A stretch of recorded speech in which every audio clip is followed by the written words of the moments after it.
and appropriate to be listening to some piano music, because we're going to be talking very shortly about a new piece of theatre, musical theatre, it seems like, entitled Piano Moments, which of course centres around the piano and its place in our social and family lives over many years, created by Clare Stearns, who has just arrived and will be telling us a bit more about that very shortly. And I gather that this is a piece of theatre where you can enjoy a great deal of music and a great sort of variety of music, including a certain song entitled Always by Irving Berlin, which is sung here by Ella Fitzgerald.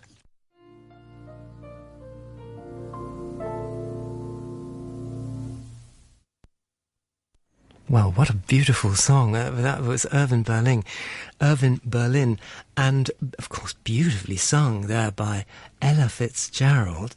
And that, I gather, is one of the pieces which is featured in a new piece of musical theatre entitled Piano Moments. And I'm delighted now to be joined by the creator of this piece of theatre, somebody actually I've worked with in the past from time to time on a number of productions, Clare Stearns, who amongst other things is head of theatre at the Chinese International School and a very active member of the theatre community in Hong Kong over many years. Clare, good morning. Hello, Jonathan. It's lovely to be here. Great to see you again. And great to see you too. This is very exciting.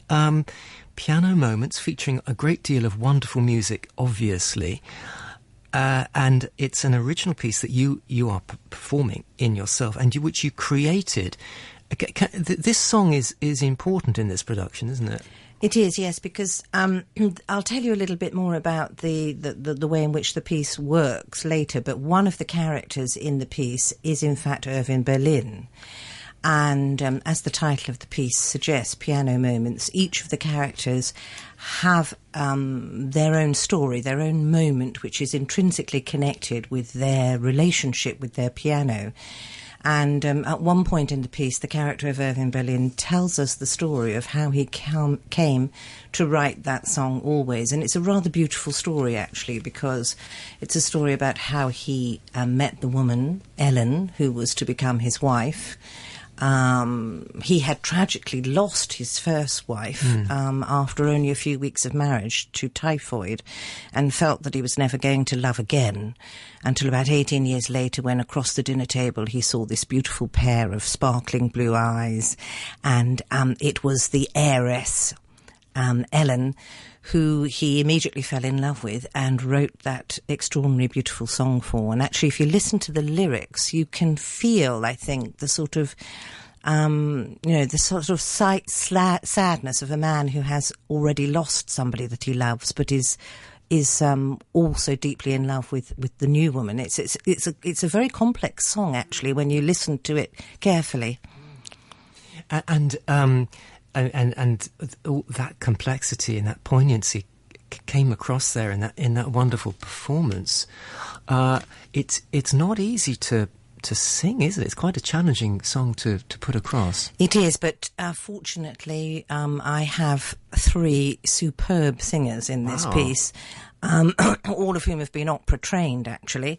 And the person who actually sings that one is also my musical director, Forrest Moore. He has a beautiful voice, is an American, so is absolutely right to play the great American songwriter Irving Berlin. And I have Helena Murchie, who is a beautiful singer as well, and she's playing the role of Alice.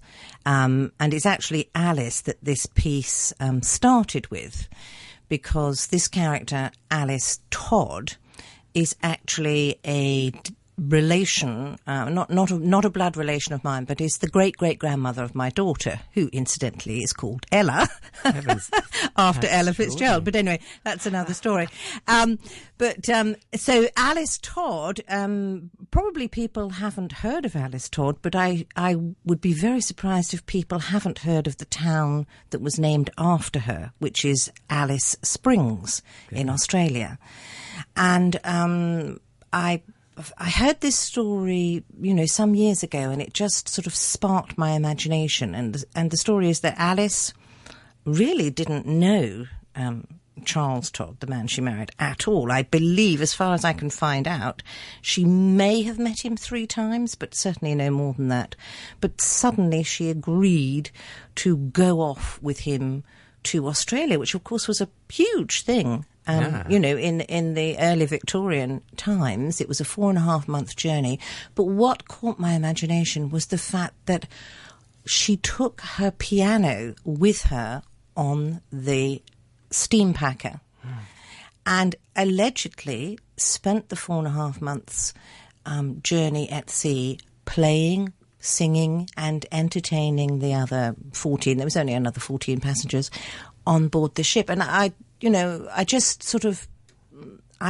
really thought that was extraordinary and marvellous. And I wanted to know more about how such things were possible, really. Right. So I set about researching, how you could actually do that. How could you ship a piano? How expensive was a piano? What was symbolic about the piano? What was central to the piano at this time? And of course, what I discovered was that a piano was really rather like a symbol of your gentility, I suppose, a symbol of your education, and it was a very precious item. And of course, rather like the iPod or the television or whatever in the 21st century, the piano was a very important source of entertainment. And it was at the centre of family and social life over many years. It was, absolutely, and I think it was partly to do with the fact that the Industrial Revolution had occurred, because one of the other characters in the piece is actually Bartholomew Cristofori, who is a 17th century gentleman who actually, whilst working in the court of Ferdinand de' Medici in Florence, actually invented the piano. So originally, of course, the pianoforte would have been extremely expensive, and only a few very wealthy aristocrats would have been able to afford it. But, as the Industrial Revolution came around, the piano started to be more mass-produced until round about the turn of the 20th century. I discovered that there were 2.5 million pianos in American homes. So that starts to make it something that, more people can have access to. And this actually links to why somebody like Irving Berlin was so successful. Because, as he says at one point in the piece, imagine 2.5 million people can now play my music. Yeah. I'm actually fascinated by this character you just mentioned in passing, who made the first pianoforte, because I know that eventually they started to get them sort of mass-produced in England, but the first one was made by an Italian. He was working in the court of Ferdinand de' Medici in Florence. And basically what he wanted to do was I'm not a musician, Jonathan, so apologies to any musicians out there if I've got this wrong, but my understanding is that what he wanted to do was the old harpsichord didn't have a big enough range. And so Cristofori's, what he wanted to do was to be able to play the chords both soft, piano, and loud, forte, So apparently that wasn't, the instrument wasn't capable of doing that at the time. No. And so he adapted it, he changed it, and basically invented the pianoforte. Right, and when was that actually? That was the 17th century, so wow. I think we're talking around about 1700. Yeah. He had perfected it. It took around about 20 years for him to experiment and perfect it, but around about 1700 he had perfected it. Yeah, because one thinks of Johann Christian Bach, C.P.E. Bach, Haydn, Mozart. I mean, this is later on in the middle of the 18th century when people were actually beginning to play it more widely. And well, so this piece of theatre then, it explores the role and significance of the piano at different times in history. Well, that's right. I mean, really, it is character-driven. There are these 6 characters, rather like the famous Pirandello play 6 characters in search of an author. These are 6 characters in search of a piano. So they are from different time periods. They're from different places, different worlds entirely. But what brings them together is their stories, their moments about the piano and how the piano has been central to their life. Two of the other characters, the young, lively, rather sort of vivacious and naughty characters in the piece are actually based on the Renoir painting. There's a beautiful Renoir painting which is called Girls at the Piano. Oh, yes. And again, it just captured my imagination when I saw it, and I thought, well, what's going on in those girls' heads? Who were they? Where did they come from? So I did quite a bit of research on it, and I discovered, fortunately for me, that Renoir actually did have.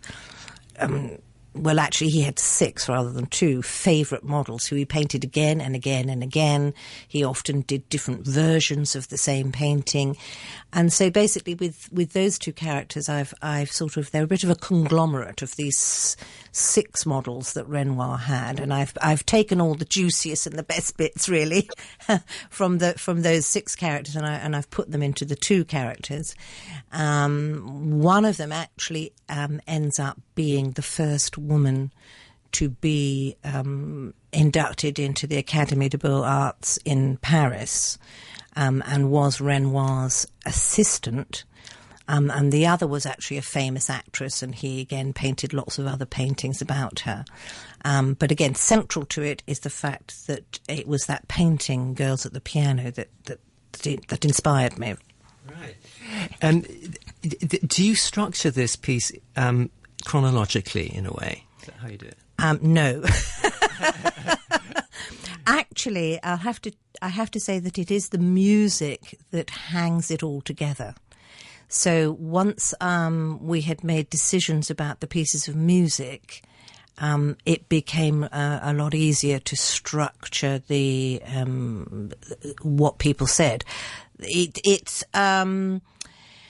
was developed through having pieces of dialogue, having things that I wanted the characters to say, and then finessed, I suppose, around the music.